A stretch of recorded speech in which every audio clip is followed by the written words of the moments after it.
2024 sera l'année électorale la plus importante de l'histoire. Près de 50% de la population mondiale se rendra aux urnes pour décider qui dirigera leur pays respectif.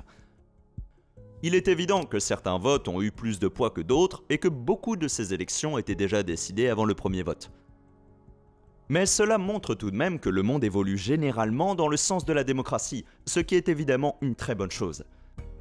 Mais elle a aussi ses problèmes, et à l'approche d'une élection particulièrement influente et controversée au niveau mondial, je parle bien sûr de l'Ouzbékistan, il est important de comprendre l'impact que ces systèmes de gouvernement représentatifs peuvent avoir sur nos économies. Même si elles se déroulent de manière tout à fait équitable, ce qui n'est bien sûr pas toujours le cas, les élections ajoutent intrinsèquement beaucoup d'incertitudes à tout ce qui concerne les accords commerciaux, les taux d'imposition et même la sévérité avec laquelle l'application de la loi est mise en œuvre. Cela est d'autant plus vrai que les objectifs politiques sont divisés entre les partis candidats. Tout cela sans parler des astuces que les gouvernements en place peuvent utiliser pour donner l'impression que leurs performances économiques sont meilleures qu'elles ne le sont en réalité, juste le temps de se faire élire, ce qui a souvent un coût très tangible à long terme. La démocratie est vraiment la pire forme de gouvernement, à l'exception de toutes les autres, mais la compréhension de ses limites peut réellement faire du transfert pacifique du pouvoir un exercice moins déstabilisant, et la meilleure façon d'atténuer ces pièges, c'est simplement de les comprendre. Donc, quel est l'impact des élections sur les économies nationales ? Depuis quand cette question est-elle devenue très sérieuse ? Et enfin, peut-on minimiser ces perturbations ? Ok, avant d'entrer dans les détails, il est temps de donner le grand disclaimer breveté. Cette vidéo et cette chaîne ont tendance à éviter la politique autant que possible lorsqu'elle traite de l'économie. Nous ne défendrons donc pas un parti plutôt qu'un autre, mais nous utiliserons cette vidéo comme une étude de cas sur la façon dont l'économie est, pour le meilleur ou pour le pire, utilisée comme un outil politique et sur les conséquences que cela peut avoir. Par ailleurs, pour être tout à fait transparent, comme l'a dit le grand Michael Jordan, les républicains vont aussi sur YouTube. Cela étant dit, il est pratiquement impossible d'éviter l'influence politique sur les économies. Au minimum, le gouvernement contrôle la politique fiscale, les renflouements, les subventions, les lois sur la concurrence, les normes publicitaires et les droits de douane. Ainsi, quel que soit le degré de liberté d'un marché, le gouvernement exerce inévitablement une influence considérable sur les moindres détails de la manière dont nous interagissons avec les objets de valeur. Aux États-Unis, en 2022, les dépenses fédérales représentaient 23% du PIB total, une part qui a presque décuplé au cours du siècle dernier, à l'exception d'une brève interruption entre 1943 et 1945.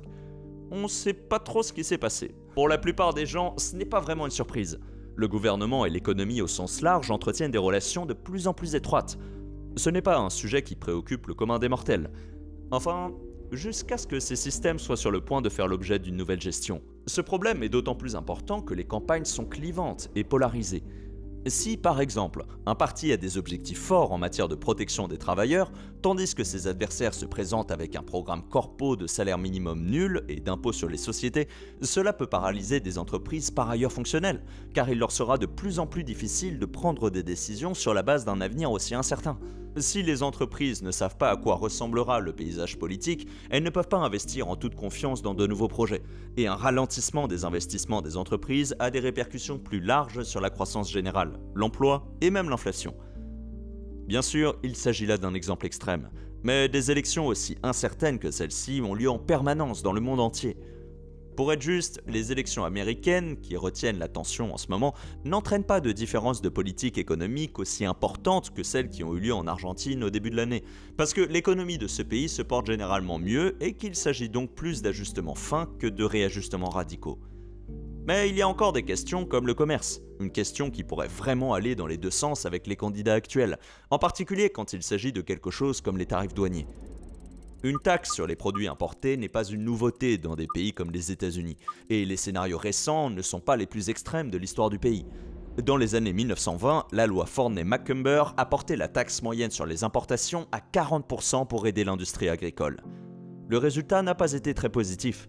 Les prix intérieurs ont augmenté, et même dans ce cas, les conséquences ont été mondiales. Les pays européens ont eu du mal à rembourser leurs dettes d'après-guerre, tandis que d'autres ont carrément renoncé, ce qui, comme on le sait, s'est terminé de manière fantastique pour tout le monde. Pourtant, si les circonstances s'y prêtent, on peut dire que les droits de douane peuvent présenter un certain nombre d'avantages. En fonction du créneau, ils peuvent aider les producteurs nationaux à surpasser les distributeurs internationaux dans des domaines à fort taux d'emploi, tels que l'agriculture, l'industrie manufacturière, ainsi que dans des domaines considérés comme stratégiquement importants pour des objectifs autres que strictement économiques, tels que la fabrication de matériel militaire, l'indépendance énergétique et, plus récemment, la fabrication de puces. Au-delà de la sauvegarde des emplois et des capacités locales, il peut également s'agir d'un outil géopolitique efficace pour ramener les pays à la table des négociations. L'application la plus extrême de cet outil est la mise en place de sanctions pures et simples, qui ne sont en fait qu'une restriction sévère des échanges commerciaux. Mais cela s'accompagne toujours d'une série de risques, notamment la baisse de l'offre de produits nationaux, qui nécessitent des matériaux commercialisés à l'échelle internationale, et des dommages à la chaîne d'approvisionnement qui peuvent durer des décennies, la suppression de l'influence locale que les entreprises peuvent avoir lorsqu'elles négocient un prix équitable, et à long terme, le principal problème est la suppression de la concurrence même qui alimente le progrès économique. Les droits de douane peuvent protéger les entreprises et l'emploi sur le marché local, mais même les États-Unis auront du mal à empêcher les autres pays d'acheter le fournisseur international le moins cher. BYD est aujourd'hui l'un des plus grands constructeurs mondiaux de véhicules électriques, et si l'on inclut les véhicules hybrides rechargeables, il détient déjà la couronne. Mais grâce à de lourdes taxes à l'importation, il n'existe pratiquement pas sur le marché américain, car une fois la taxe ajoutée, le prix final ne serait plus compétitif par rapport aux autres fabricants de véhicules électriques, Tesla étant évidemment le plus important d'entre eux. L'avantage est que Tesla peut continuer à vendre des voitures et employer des travailleurs américains sans avoir à rivaliser avec le fabricant chinois, qui peut employer des travailleurs beaucoup moins chers et, pour être juste, une longue liste de protections gouvernementales.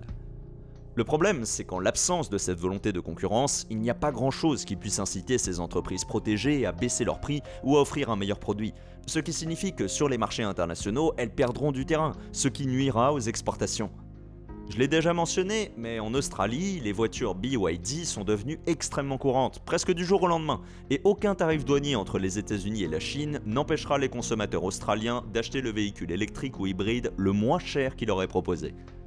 Cela s'est déjà produit dans le passé. L'industrie automobile américaine a été fortement protégée par le Japon lorsque celui-ci a commencé à s'imposer en tant que grand constructeur dans les années 1970. Les voitures japonaises bon marché étaient fortement taxées, ce qui n'incitait guère les anciens constructeurs américains à améliorer leurs modèles. Finalement, les constructeurs japonais n'ont pas seulement fabriqué des voitures moins chères que les Américains, ils ont aussi fabriqué de meilleures voitures qu'eux, ce qui leur a permis de devenir un concurrent majeur sur le marché mondial de l'exportation. Ironiquement, les politiques conçues pour protéger les constructeurs automobiles américains ont fini par favoriser les constructeurs automobiles étrangers. Bien entendu, presque tous les pays ont des restrictions commerciales. Leur application n'est ni bonne ni mauvaise en soi. Ce qu'il faut retenir ici, c'est que des élections comme celle de 2024, qui ont un impact radical sur la politique économique, créent souvent un écran de fumée peu utile pour toute industrie qui a besoin d'un plan fiable à long terme. Le fait est que, vers la fin d'un mandat, sans la capacité de s'adapter, les entreprises nationales ne savent tout simplement pas si elles peuvent s'approvisionner en composants ou commercer librement. C'est paralysant. Si les élections sont plus prévisibles, même un gouvernement stable et hostile aux entreprises peut souvent être préféré à l'inconnu. Parce qu'alors, au moins, les entreprises peuvent investir dans la production nationale sans risquer un changement dans l'économie qui les empêcherait de s'adapter au même rythme. En cas d'incertitude, les entreprises et les particuliers attendent de voir ce qui va se passer, ce qui ralentit l'activité économique. Et c'est ce qui se passe dans de nombreuses économies du monde entier aujourd'hui. Il y a bien sûr de nombreuses raisons à cela, mais pas plus tard qu'en juillet, l'emploi n'a pas répondu aux attentes de nombreux économistes aux États-Unis. On prévoyait 185 000 embauches, qui n'ont finalement été que 114 000. La situation s'est depuis redressée, mais beaucoup interprètent cela comme un signe avant-coureur. Même si l'économie américaine continue de croître, le ralentissement a entraîné une baisse notable de la confiance des consommateurs. Et voici une réponse rationnelle. Dans les pays démocratiques, on observe une tendance commune pendant la saison électorale, la stratégie de survie. La Réserve fédérale américaine est généralement définie comme une entité indépendante au sein du gouvernement. Elle dispose de son propre conseil d'administration, de 12 banques de réserve régionales et, si elle fonctionne comme elle est censée le faire, d'une autonomie politique presque totale. Sa position dans la politique a toutefois été remise en question de temps à autre au cours du siècle dernier, les dirigeants américains, des deux bords, poussant constamment les limites pour voir jusqu'à quel point ils peuvent influencer les décisions politiques majeures pour le reste du pays. Le cas le plus notable concerne Richard Nixon et Arthur Burns, le président de la Fed qui l'a nommé. ce qui a été l'une des collaborations les plus controversées de l'histoire de la Fed.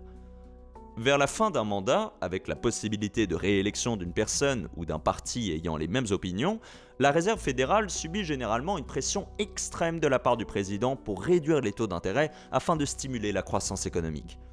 Ce n'est pas nécessairement une mauvaise décision, mais si la politique fiscale du gouvernement ne peut pas être au-dessus de la politique, la Fed doit vraiment l'être, car jouer avec les taux d'intérêt pour marquer des points politiques peut provoquer et a provoqué l'hyperinflation et l'anéantissement complet des monnaies dans des dizaines de pays à travers le monde, même depuis le début du nouveau millénaire. Au-delà des taux d'intérêt, les gouvernements en place font un certain nombre d'autres choses pour essayer de faire croire que tout va bien. Ils peuvent s'endetter davantage pour lancer des programmes non viables. Ils peuvent donner le feu vert à des projets d'infrastructures mal conçus et inabordables. Ou, bien sûr, ils peuvent réduire les impôts. Toutes ces décisions peuvent gravement nuire à l'économie à long terme, mais une stratégie de promotion efficace de ces objectifs peut nuire à obtenir un autre mandat, quel que soit le résultat probable à terme. Mais lorsque quelqu'un comme le président en exercice est sur le point de se retirer, sans possibilité de réélection, la situation peut sans doute être plus compliquée avec les problèmes causés par un canard boiteux. Un représentant élu dont le successeur a déjà été élu ou le sera bientôt et qui n'a donc pas autant d'influence sur le gouvernement, ni souvent autant d'incitation à s'attaquer à des problèmes majeurs. Sur le plan politique, il peut en résulter une situation comparable à l'échec de James Buchanan au XIXe siècle, qui n'a absolument rien fait pour empêcher la sécession du sud de l'Union, estimant que la décision de se séparer était inconstitutionnelle, mais aussi qu'il était inconstitutionnel d'interférer, ce qui a conduit au conflit intérieur le plus sanglant de l'histoire des États-Unis.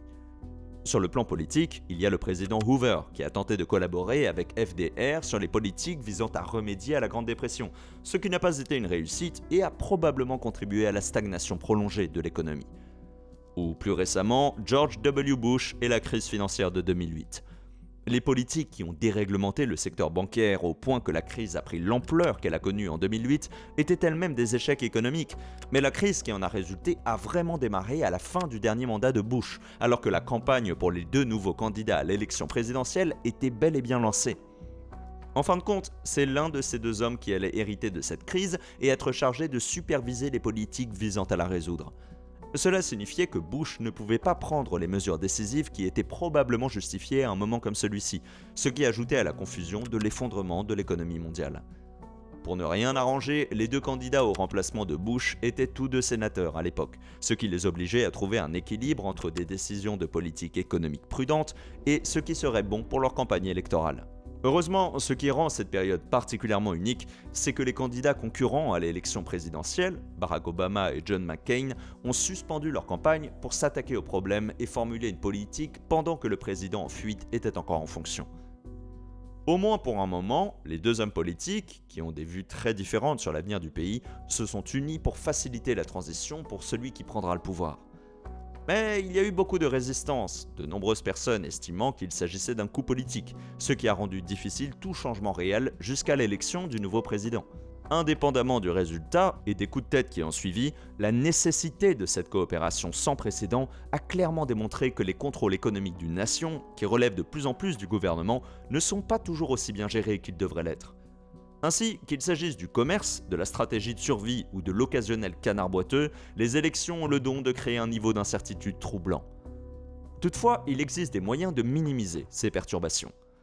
Si l'on considère le système lui-même, qu'il s'agisse de l'incident Nixon susmentionné ou de tout autre dirigeant ayant un intérêt dans la Fed, la principale leçon à tirer est que l'indépendance de la Banque centrale est incroyablement importante.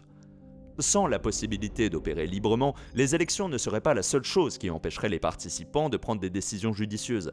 Et c'est devenu une philosophie mondiale largement répandue au cours des 3 dernières décennies. Le respect de ces règles claires s'est toutefois souvent avéré difficile.